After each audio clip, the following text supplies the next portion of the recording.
The dust devils whipped across the barren Texas plain as Grace Thompson stumbled down the main street of Weaverville, her dress torn at the hem and her eyes red from 3 days of crying.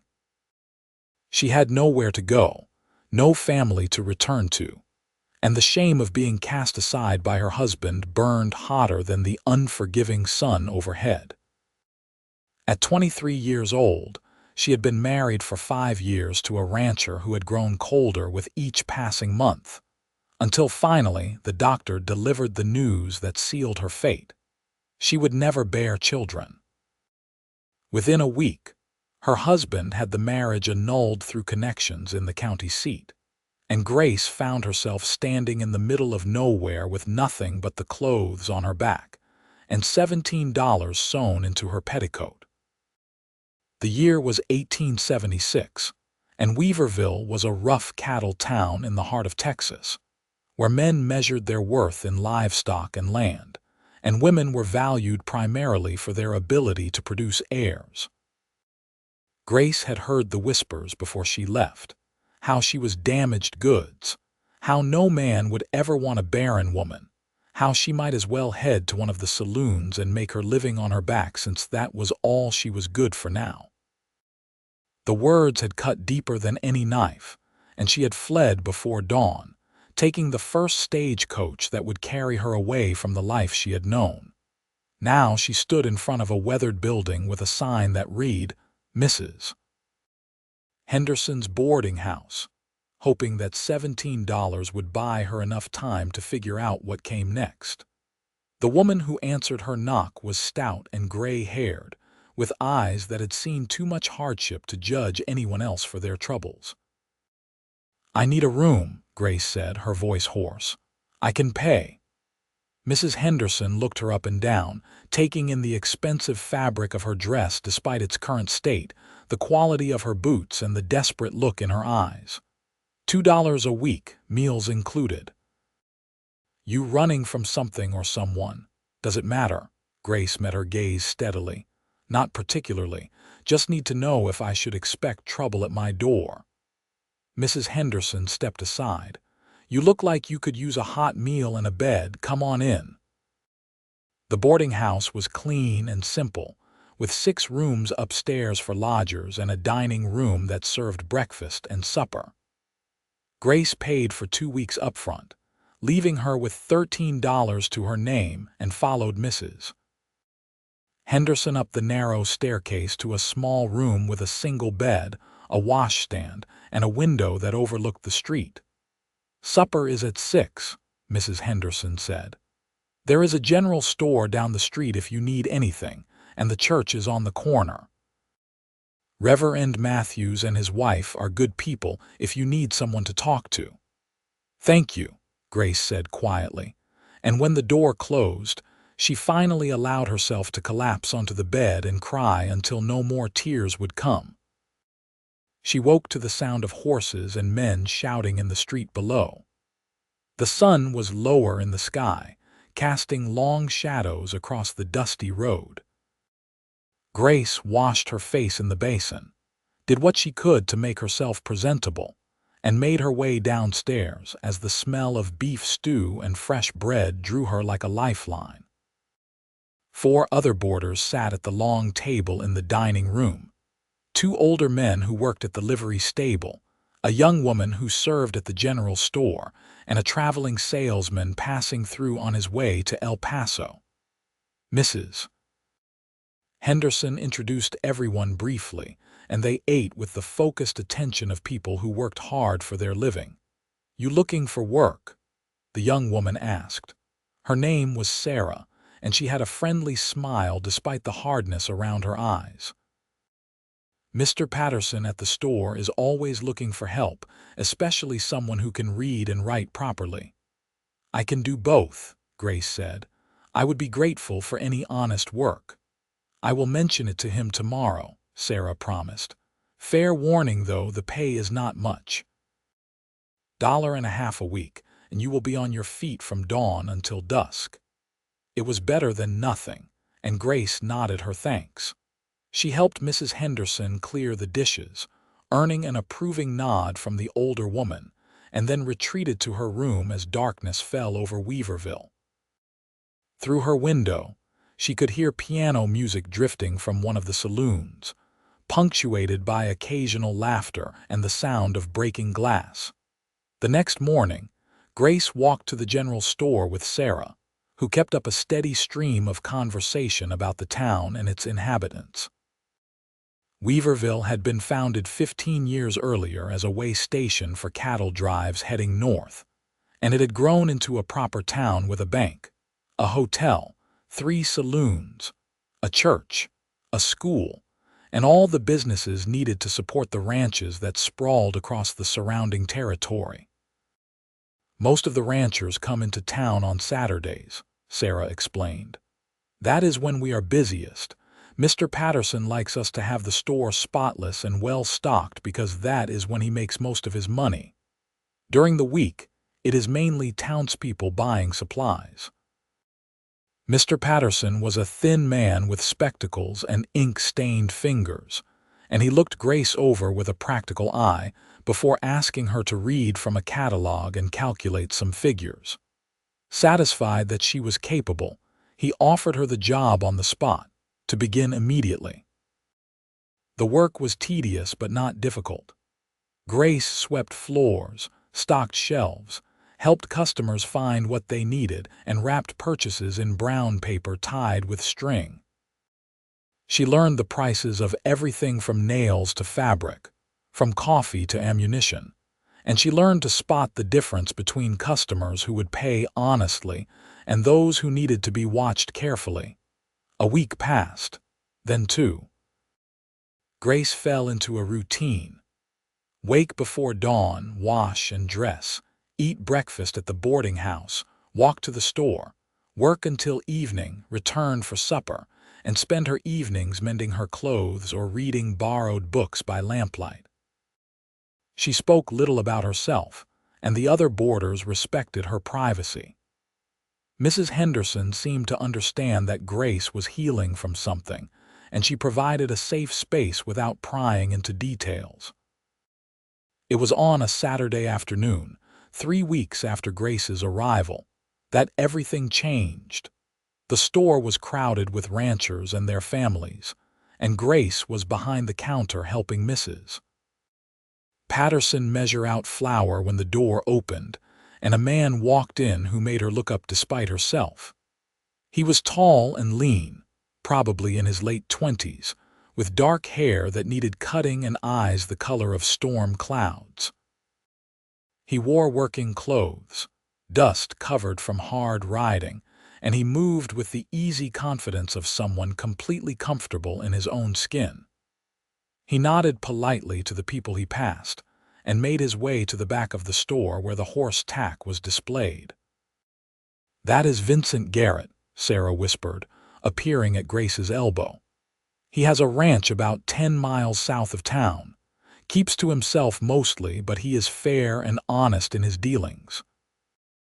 Not married, which makes him quite the catch around here, though he does not seem interested in any of the local girls."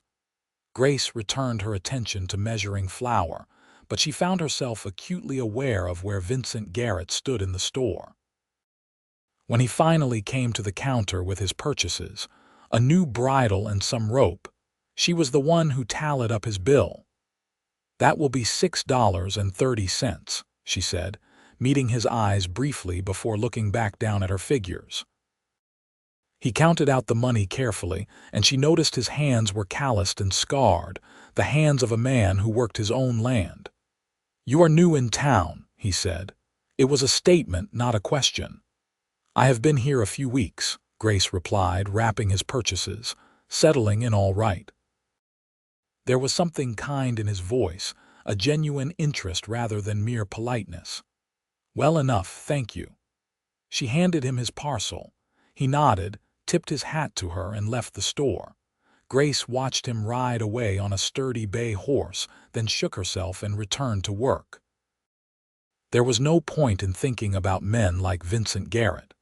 She was damaged goods, after all, worth nothing to any man looking to build a future. But she found herself thinking about him anyway, about the gentleness in his eyes and the respectful way he had spoken to her. She scolded herself for being foolish. No doubt he was like every other man, looking for a wife who could give him sons to inherit his ranch. She had nothing to offer him or anyone else. The weeks turned into months. Summer faded into autumn, and the brutal heat gave way to cooler temperatures and occasional rain that turned the dusty streets to mud. Grace had saved almost every penny of her wages, living as frugally as possible and helping Mrs. Henderson with extra chores around the boarding house in exchange for a reduced rate on her room. She was beginning to think she might make a life here in Weaverville after all, a quiet life of work and solitude, but a life nonetheless. Vincent Garrett came into the store every few weeks, always polite, always kind. Sometimes he made small talk about the weather or the cattle market, and Grace found herself looking forward to his visits despite her better judgment. He never asked about her past, never pried, but there was something in the way he looked at her that made her feel seen as a person rather than just another store clerk. It was mid-October, when things came to a head. Grace was walking back to the boarding house after work, her arms full of mending she had agreed to do for extra money, when she heard raised voices from the alley beside the saloon. She knew she should keep walking, mind her own business, but something made her pause. "You think you are better than us," a man's voice slurred with alcohol, "coming in here with your high and mighty ways.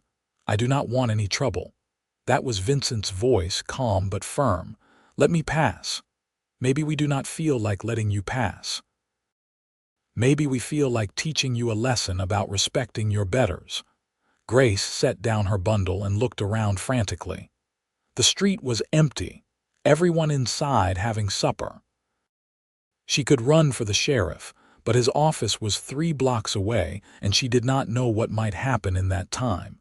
Instead, she did something that surprised even herself. She marched toward the alley, her heart pounding, and called out in the loudest voice she could muster, "Vincent! There you are. Your sister has been looking everywhere for you." She reached the mouth of the alley and saw Vincent backed against the wall by 3 men, all of them significantly older and clearly drunk. They turned to look at her with bleary eyes, and Vincent used their distraction to push past them and reach Grace's side. "My apologies for worrying you," he said smoothly, playing along without missing a beat. "Shall we go?" The 3 men seemed confused enough by the interruption that they did not follow, and Grace and Vincent walked quickly back toward the main street. Once they were safely away, Vincent stopped and looked down at her with something like wonder in his eyes. "That was either very brave or very foolish," he said. "But I am grateful either way. They have been drinking since noon and looking for a fight." "Are you hurt?" Grace asked, noticing a bruise forming on his jaw. "Just my pride. I should have seen them coming." He touched his jaw gingerly. "You said I have a sister." I said the first thing I could think of. Grace felt her cheeks flush. "I apologize for the deception." "Do not apologize. You may have saved me from a serious beating." He smiled at her, and it transformed his entire face. "Can I buy you supper as a thank you?" "The hotel dining room serves a decent meal." Grace knew she should decline. She should go back to the boarding house and forget this ever happened. But instead, she found herself nodding, and Vincent offered her his arm as they walked toward the hotel. The dining room was nearly empty, and they took a table by the window.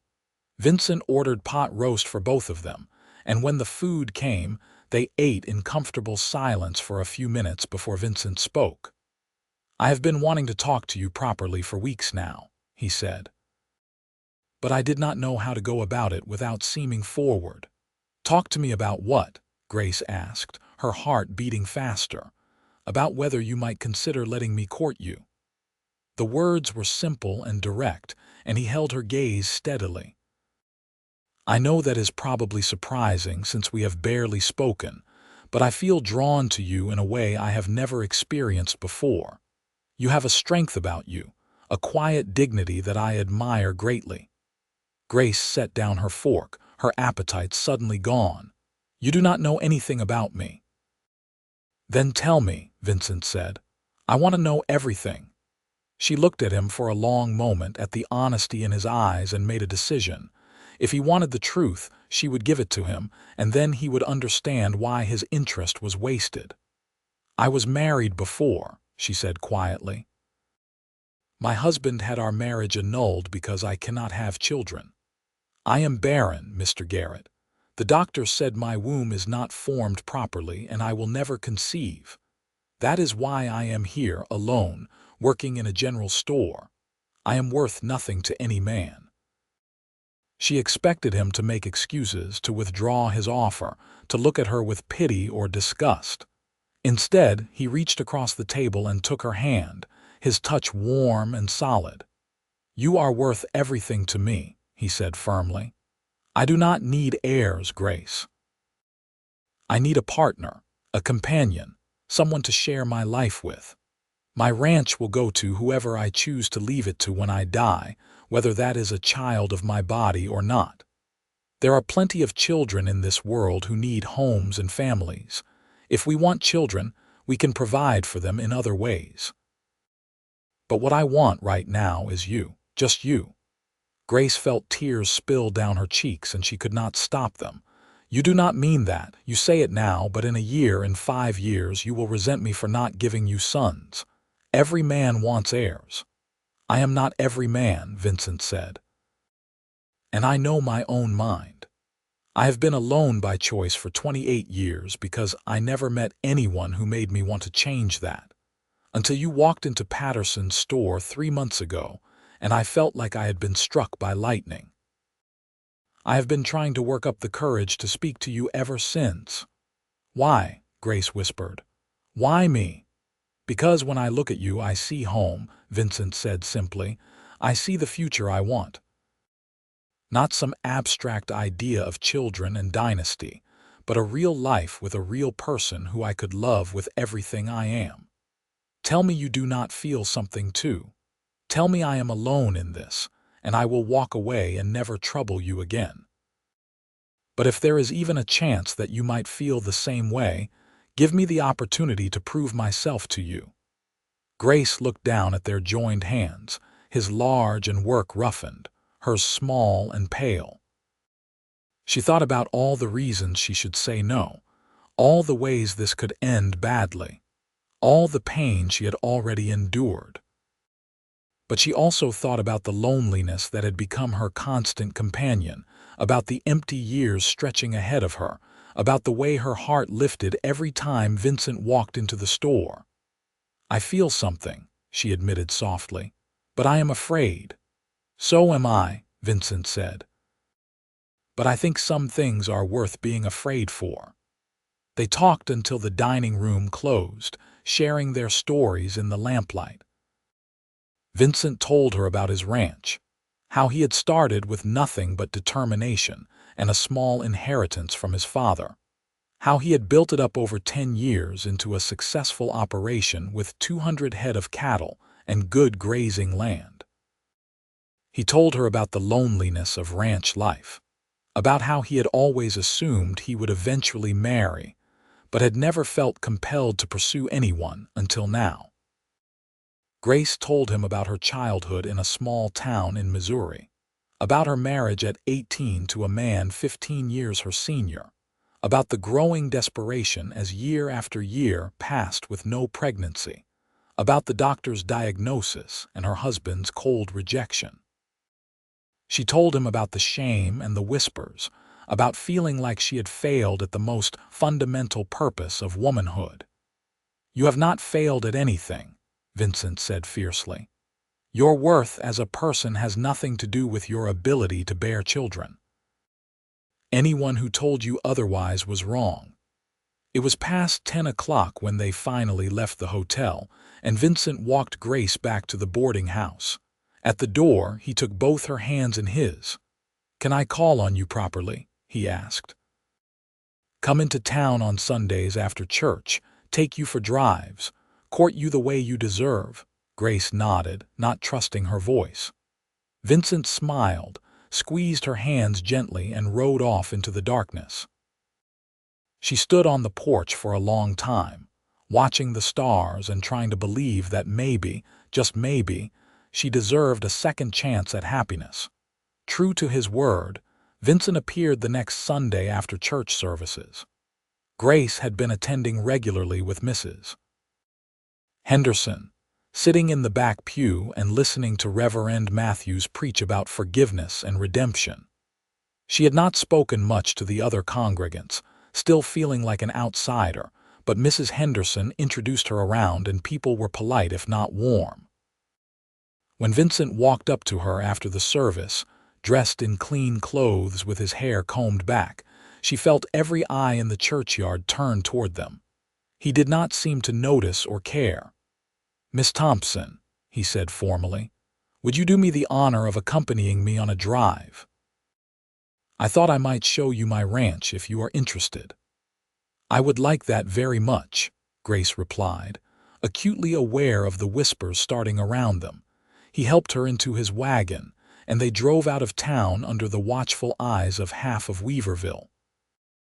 Once they were away from the crowds, Vincent relaxed visibly. "I am afraid we have just become the subject of considerable gossip," he said. "Does that bother you?" Grace asked.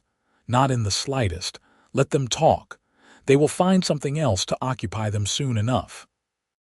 The drive to Vincent's ranch took about 40 minutes, and Grace watched the landscape change from the scrubby plains around town to rolling grassland dotted with cattle. The ranch house itself was modest, a sturdy wooden structure with a wide porch and a barn behind it. There was a bunkhouse for the ranch hands, a chicken coop, a vegetable garden that looked like it had been neglected, and corrals for the horses. "It is not much," Vincent said, suddenly sounding uncertain. "But it is mine free and clear. No debts, no liens. I have 3 men who work for me full-time, and I hire extra hands during roundup and branding season." "It is wonderful," Grace said honestly.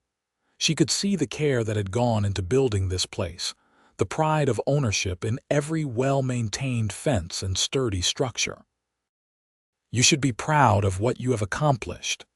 Vincent showed her around, introducing her to his men who were polite but clearly curious about who this woman was and why the boss was showing her the place. They went inside the house, which was clean but sparse, with furniture that was functional rather than decorative. The kitchen had good light and a new stove, and Grace could immediately see ways to make the space more welcoming. "I do not have much skill with domestic matters," Vincent admitted. "I can cook enough to keep myself alive, but I am afraid the house shows my bachelor existence pretty clearly." "It has good bones," Grace said. "It just needs some care and attention." They had lunch on the porch, cold chicken and bread that Vincent had brought from town, and talked about everything and nothing. Grace felt herself relaxing in his presence, the walls she had built around her heart beginning to crack. Vincent was easy to talk to, genuinely interested in her thoughts and opinions, and he made her laugh with stories about stubborn cattle and ornery horses.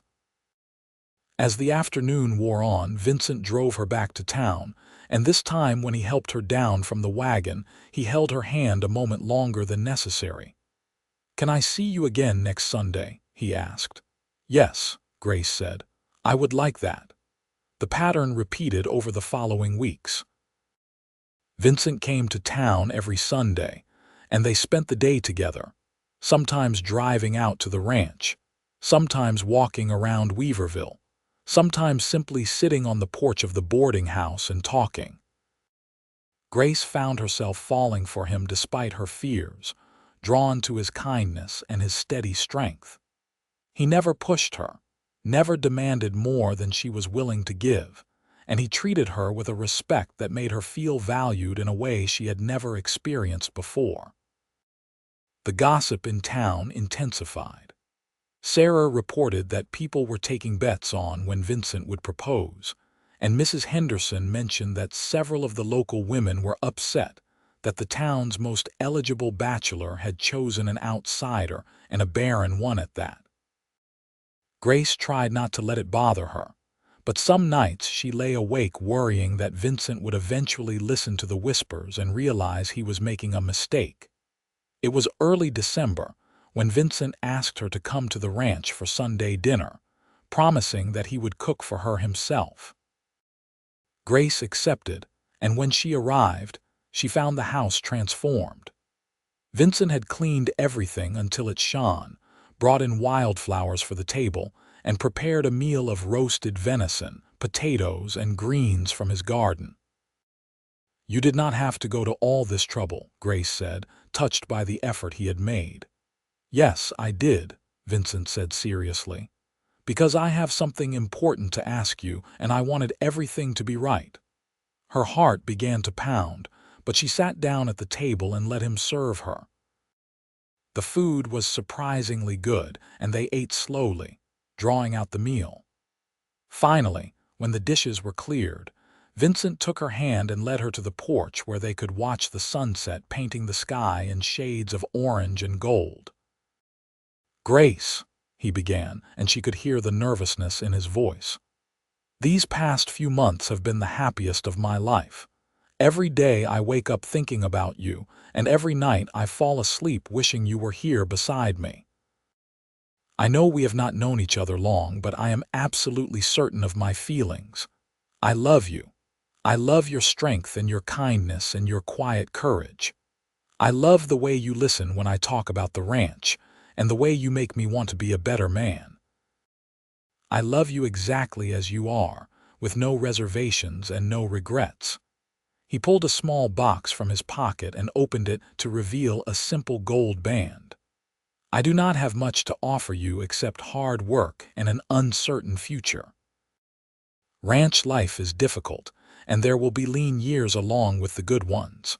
But I promise that I will do everything in my power to make you happy.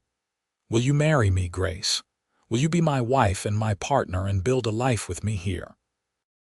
Grace looked at the ring, then at Vincent's face, and saw nothing but sincerity and love. All her fears rose up at once. What if he changed his mind later? What if he grew to resent her? What if she was not enough? But then she thought about the alternative, about walking away from this man who loved her, about living the rest of her life alone and wondering what might have been. "Yes," she whispered. "Yes, I will marry you." Vincent's face broke into the widest smile she had ever seen, and he slipped the ring onto her finger with shaking hands. Then he cupped her face gently and kissed her for the first time, soft and sweet and full of promise. Grace felt something inside her heal, a wound she had thought would never close beginning to mend. They were married 3 weeks later in a small ceremony at the church, with Mrs. Henderson and Vincent's ranch hands as witnesses. Grace wore a new dress that she had sewn herself, simple blue cotton that brought out her eyes, and Vincent wore his Sunday best with wildflowers in his lapel. Reverend Matthews performed the ceremony, speaking about the sanctity of marriage and the importance of love and commitment. When Vincent slipped a second ring onto Grace's finger, a wedding band to go with her engagement ring, he spoke his vows in a clear, firm voice. "I take you, Grace, to be my wife. I promise to love you and honor you, to support you and cherish you for all the days of my life. I ask nothing of you except your presence beside me and your willingness to build our life together. You are enough for me. You have always been enough." Grace's voice shook as she repeated her own vows, but she meant every word. "I take you, Vincent, to be my husband. I promise to love you and honor you, to support you and cherish you for all the days of my life. Thank you for seeing me as I am and loving me anyway. Thank you for giving me a home and a future. I will do everything I can to make you happy." They had a small reception at the hotel, just cake and coffee with the few people who had attended the ceremony. Then Vincent drove his new wife out to the ranch that would now be her home. Grace felt nervous and excited in equal measure, wondering what her new life would hold. The first weeks of marriage were an adjustment. Grace had to learn the rhythms of ranch life, the early mornings and hard work, the isolation and the self-sufficiency required. Vincent was patient with her, teaching her how to manage the household, how to tend the chickens and the garden, how to cook for hungry ranch hands. She learned to bake bread in the temperamental oven, to churn butter, to preserve vegetables for the winter. She learned to spot when a storm was coming and when the cattle were restless. She learned the names of all the horses and which ones had sweet tempers and which ones were stubborn. But more than that, she learned what it meant to be truly loved. Vincent showed her in 1,000 small ways every day. He brought her coffee in bed on cold mornings. He praised her cooking even when she burned the biscuits. He held her when she cried over nothing, patient with her tears and her fears. He told her he loved her every single day, and he showed her with his hands and his body that he desired her, that her inability to have children did not make her any less of a woman in his eyes. Grace blossomed under his care like a flower finally getting enough water. The haunted look left her eyes, and she began to smile more, to laugh freely, to believe that maybe she did deserve happiness after all. She took pride in her home, making curtains for the windows and rugs for the floors. She planted herbs in the kitchen garden and learned to make medicines for common ailments. She began to feel like she belonged, like this ranch was truly her home. Winter passed into spring, and with the warmer weather came the busiest time of year on the ranch. There were calves to be branded, fences to be repaired, and preparations to be made for the drive to market. Grace worked alongside Vincent and his men, cooking huge meals to feed everyone, tending to injuries and illnesses, keeping track of supplies and expenses.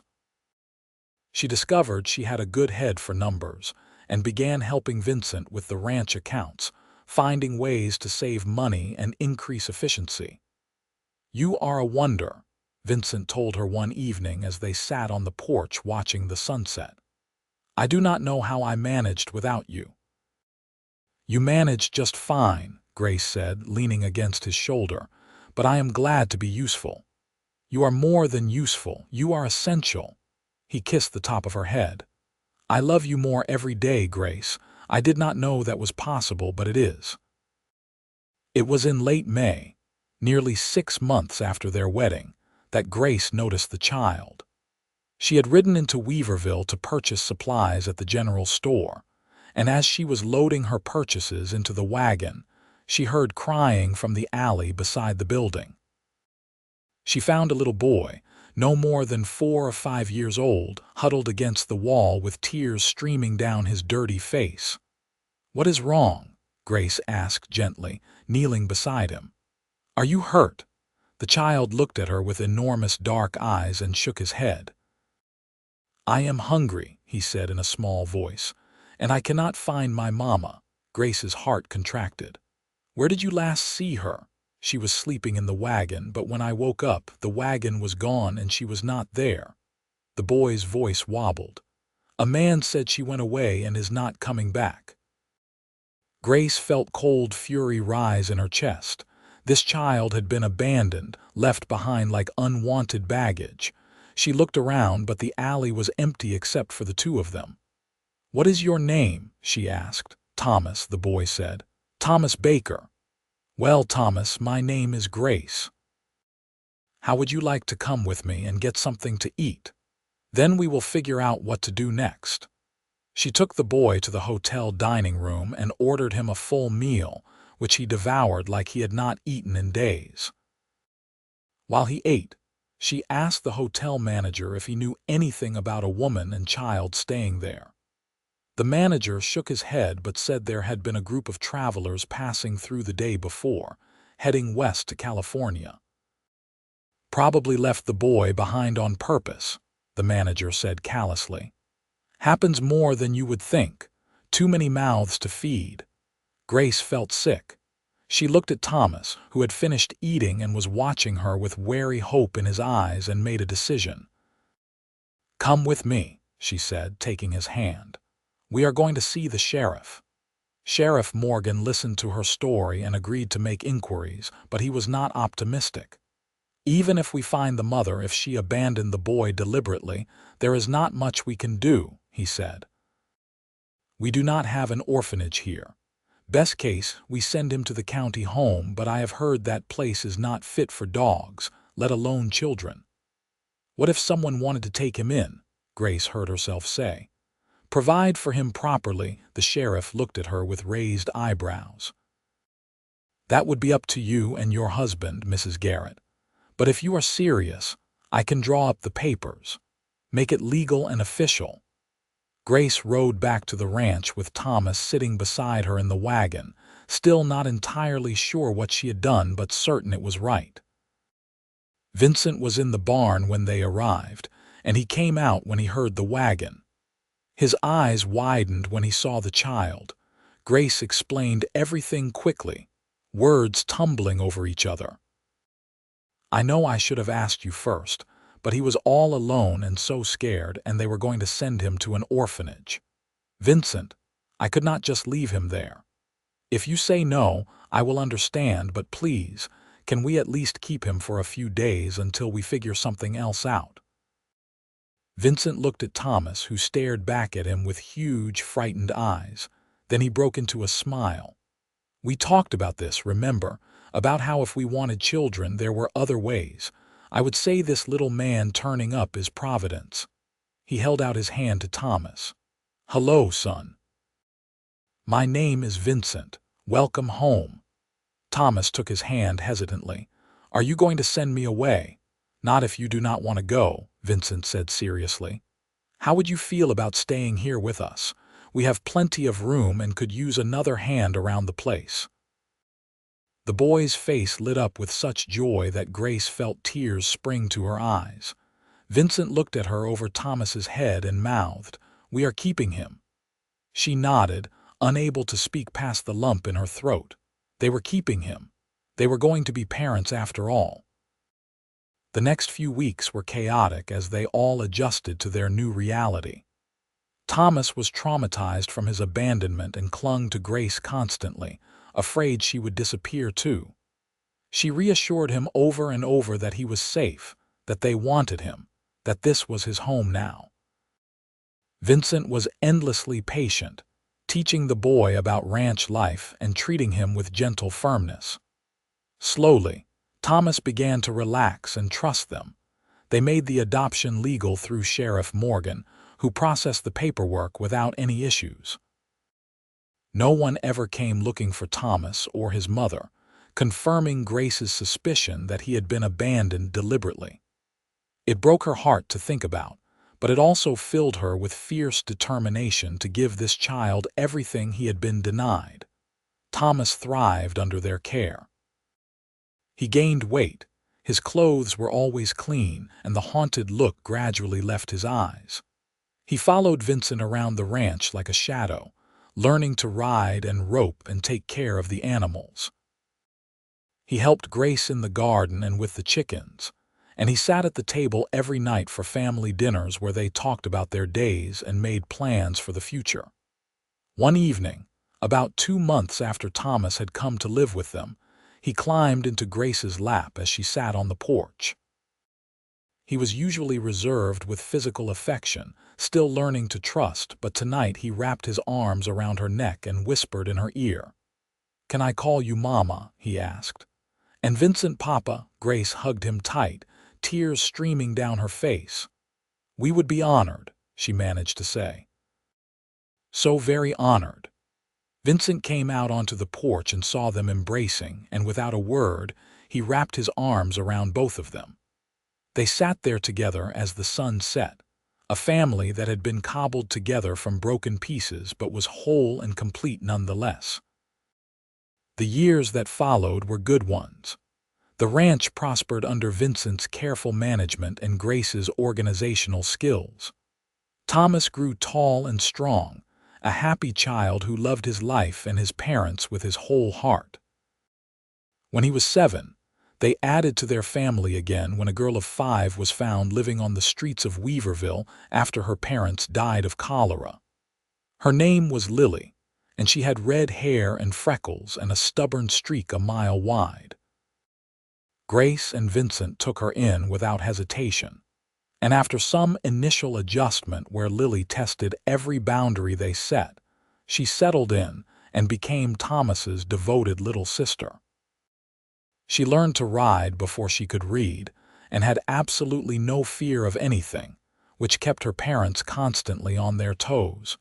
When Thomas was 10 and Lily was 8, they took in an infant who had been left on the steps of the church.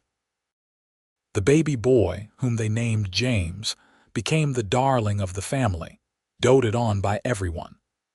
Grace threw herself into motherhood with joy, and Vincent was a devoted father who taught his children about hard work and integrity and the importance of kindness. People in Weaverville had long since stopped gossiping about the Garrett family. Instead, they became known as the people who took in children nobody else wanted and gave them good homes. Over the years, Grace and Vincent provided temporary shelter for several other children, helping them find permanent placements or reunite with family members. Their home was always open. Their table always had room for one more.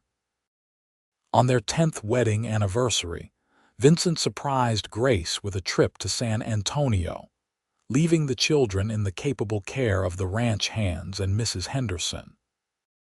They stayed in a fine hotel, ate in fancy restaurants, and spent 3 days just enjoying each other's company without the constant demands of ranch and family. On their last night, they walked along the river in the moonlight, and Vincent pulled Grace into his arms. "Do you remember what I told you the night I proposed?" he asked.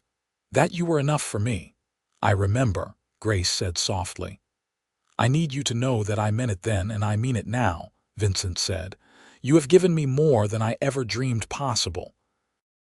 Not just the children, though I love them dearly, but you yourself. Your love, your partnership, your presence in my life. You are still all I want and all I need." "You saved me," Grace said, looking up at him. "When I came to Weaverville, I was broken and believed I was worthless. You showed me that my value was not tied to my ability to bear children. You gave me back my life." "We saved each other," Vincent corrected gently. "I was just going through the motions before you. You gave me purpose and joy and a reason to build something lasting."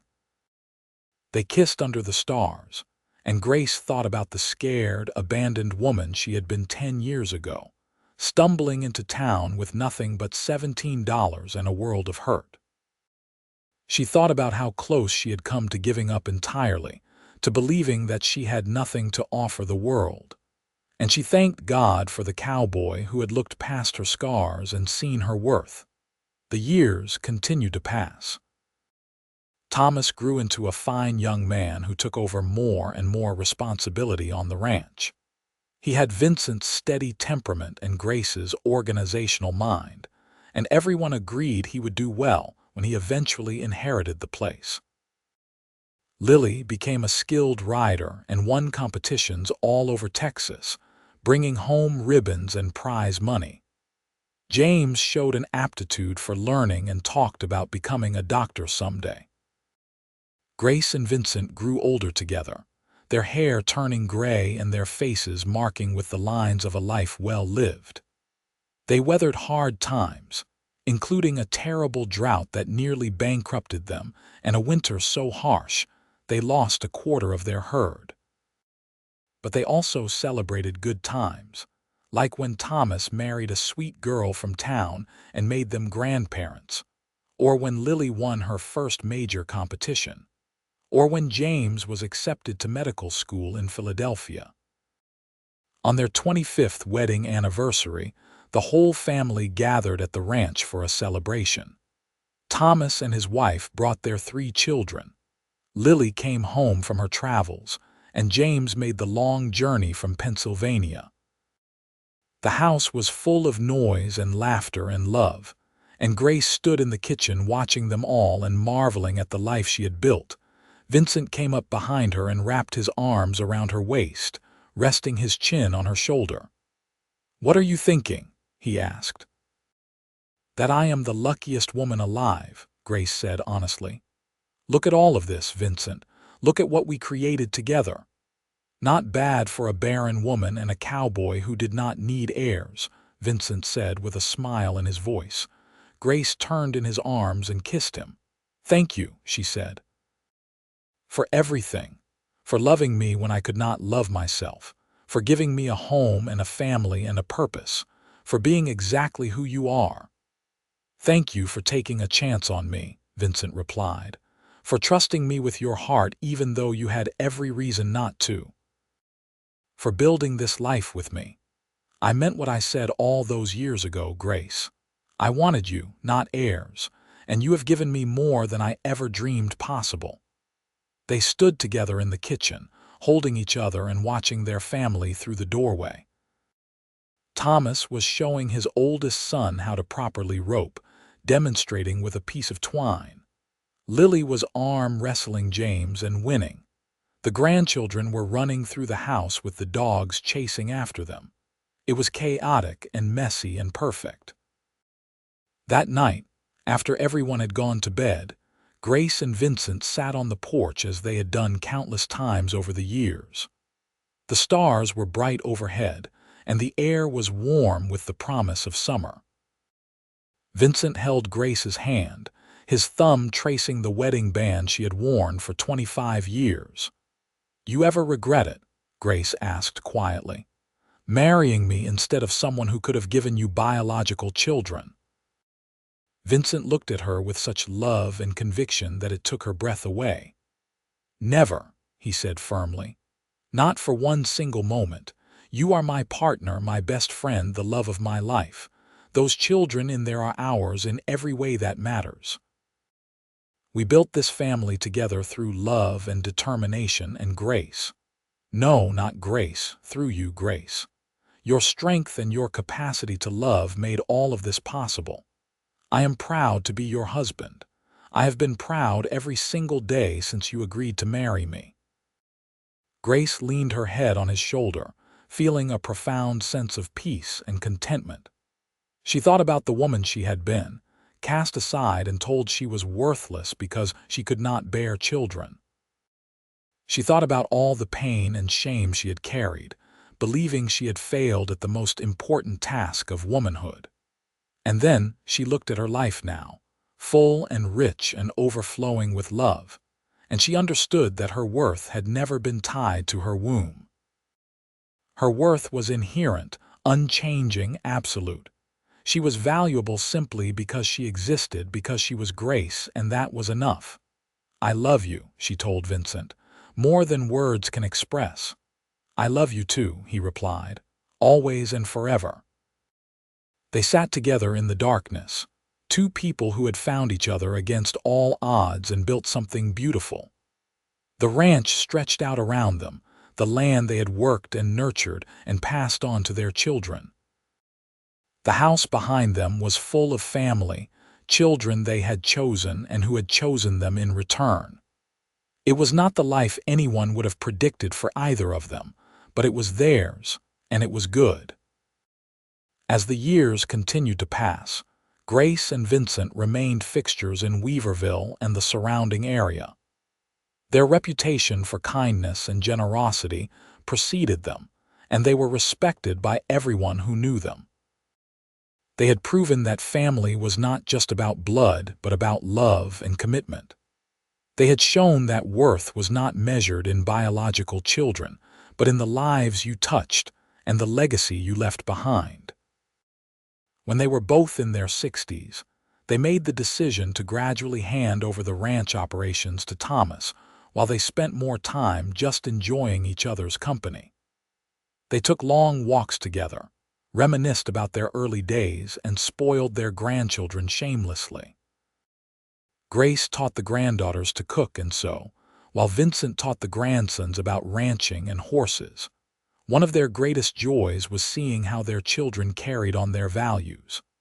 Thomas and his wife took in a young boy whose father had died, giving him a home and a future. Lily, who never married, became a champion for women's rights and used her competition winnings to start a school for girls. James became a doctor who treated patients regardless of their ability to pay, and he specialized in women's health, determined that no woman would ever be made to feel worthless because of her body's limitations. On a warm spring evening, when Grace was 68 and Vincent was 73, they sat on their porch as the sun set in a spectacular display of orange and purple. Vincent's health had been declining slowly, and they both knew their time together was growing shorter. But there was no bitterness in either of them, only gratitude for the years they had been given. "You remember the day you walked into Patterson's store?" Vincent asked, his voice soft with memory. "I looked at you and felt like I had been waiting my whole life without knowing what I was waiting for." "I remember being so lost and scared," Grace said. "I thought my life was over. I thought I had nothing left to offer anyone." "You offered me everything," Vincent said. "A reason to come home at the end of the day. A partner to share the burdens and the joys. A love that made every single day worthwhile. You made me complete, Grace. You made my life meaningful." Grace squeezed his hand, feeling the familiar calluses and the strength that remained despite his age. "You gave me back myself," she said. "You saw me when I felt invisible. You valued me when I felt worthless. You loved me when I thought I was unlovable. You changed everything."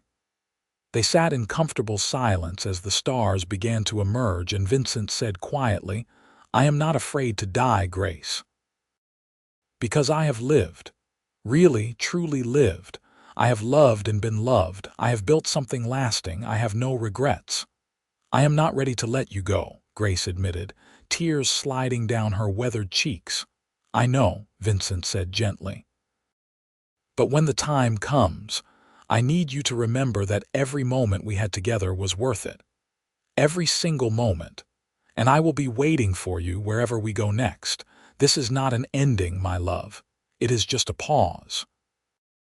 Vincent lived for another 2 years, and they were good years despite the slow decline.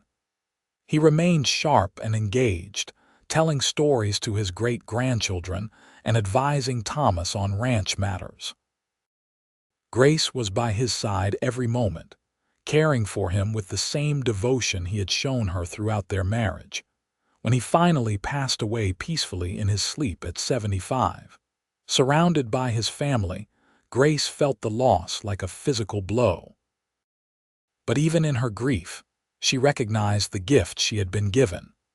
40 years with a man who had loved her unconditionally, who had seen her worth when the world had told her she had none, who had built a life with her that was rich beyond measure.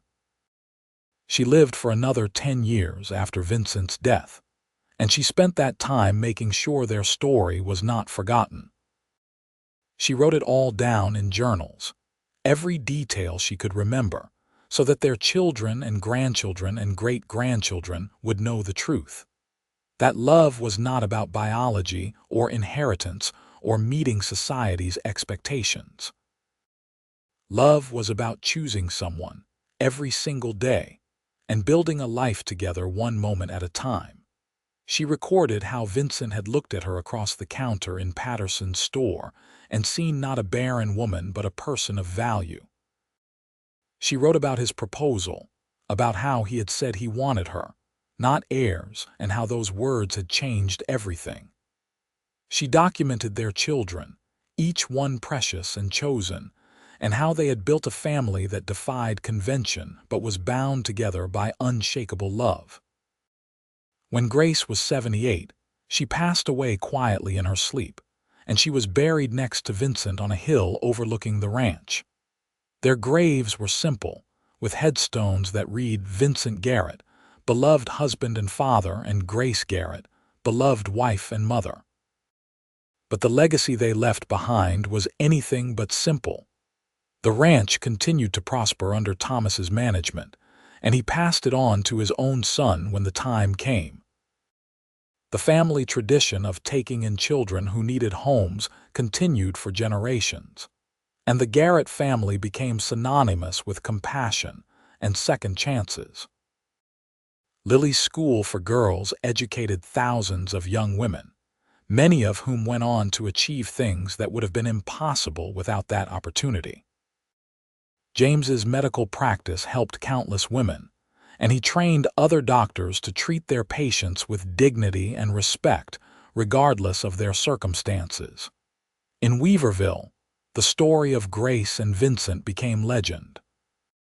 People told it to their children and grandchildren, about the woman who was abandoned because she could not bear children, and the cowboy who said he wanted her, not heirs. It became a story about love and worth, and the family you choose. It became a reminder that a person's value was not determined by their ability to fulfill society's expectations, but by the content of their character and the love in their heart.